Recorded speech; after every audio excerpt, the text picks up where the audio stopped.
महादेव की रहस्यमयी यात्रा। हिमालय की ऊंची चोटियों के बीच, जहां बादल भी धरती को छूने से पहले सिर झुका देते हैं,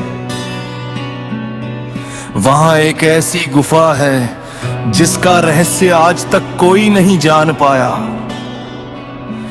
कहते हैं उस गुफा में स्वयं महादेव का दिव्य त्रिशूल छिपा है, लेकिन उसे पाने का अधिकार शक्ति से नहीं, श्रद्धा, त्याग और सत्य से मिलता है। ये कहानी है एक साधारण युवक आरव की, जिसने अपने परिवार को बचाने के लिए उस रहस्यमयी यात्रा का रास्ता चुना, जहां से लौटकर बहुत कम लोग वापस आए।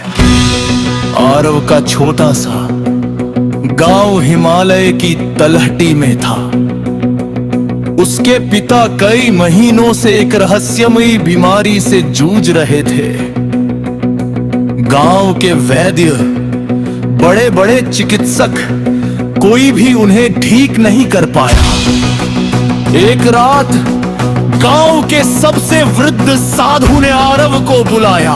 बेटा, उत्तर दिशा की ओर एक प्राचीन गुफा है। वहां महादेव का दिव्य आशीर्वाद मिलता है, लेकिन याद रखना, वहां पहुंचने वाले की परीक्षा रास्ता नहीं, उसका अपना मन लेता है। अगली सुबह सूरज की पहली किरण के साथ आरव ने अपने पिता के चरण छुए। मैं लौट कर आऊंगा महादेव के आशीर्वाद के साथ। घना जंगल, चारों ओर अजीब आवाजें, पेड़ों की शाखाएं हवा में ऐसे झूल रही थी जैसे किसी को रोकना चाहती हो। अचानक एक चमकता हुआ सोने का महल उसके सामने प्रकट हुआ।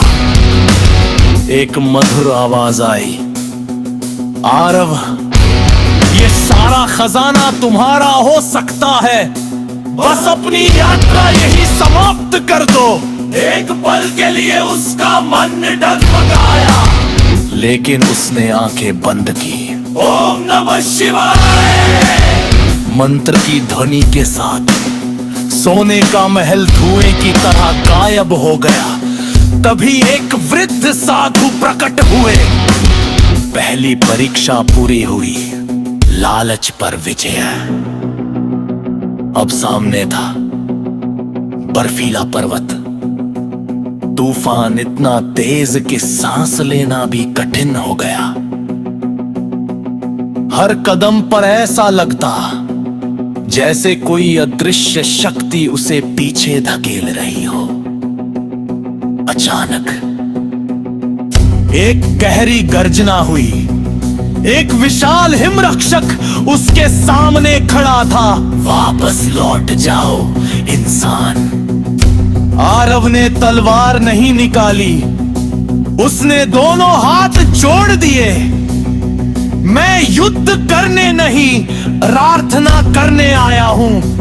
तभी आसमान में बिजली चमकी, डमरू की गूंज सुनाई दी, डम डम। और वह विशाल रक्षक धीरे धीरे बर्फ में विलीन हो गया। आखिरकार आरव उस रहस्यमयी गुफा तक पहुंच गया। गुफा के बीचों बीच स्वर्णिम प्रकाश में चमकता हुआ त्रिशूल और उसके चारों ओर लिपटा हुआ एक विशाल दिव्य नाग। नाग ने फुफकारते हुए कहा, क्यों आए हो अपने पिता को बचाने? अगर त्रिशूल चाहिए तो पहले अपने सबसे बड़े डर का सामना करो। अचानक गुफा अंधकार से भर गई।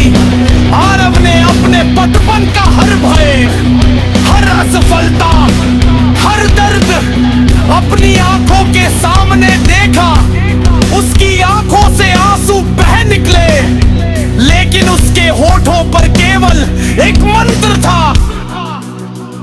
नमः शिवाय।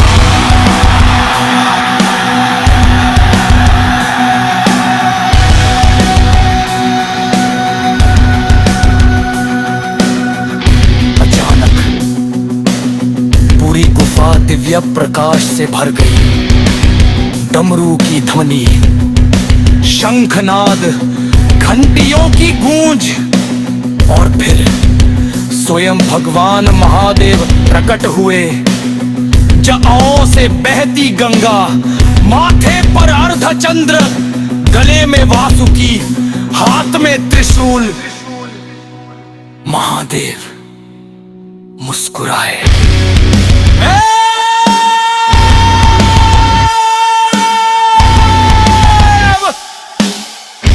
तुम त्रिशूल लेने नहीं, सेवा करने आए हो।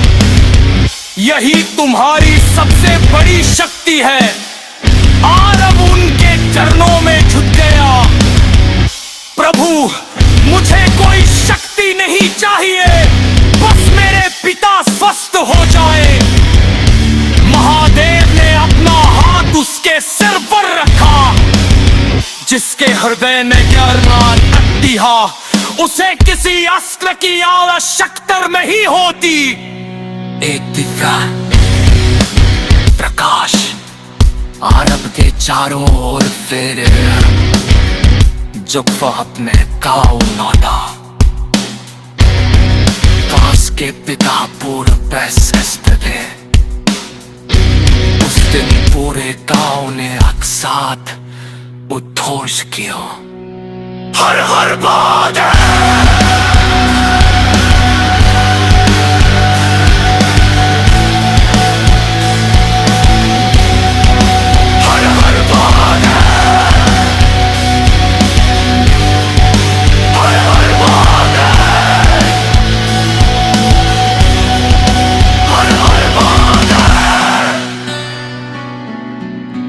महादेव का सबसे बड़े वरदान चमत्कार नहीं, बल्कि वह साहस है जो हमें सत्य, करुणा और धर्म के मार्ग पर चलने की शक्ति देता है।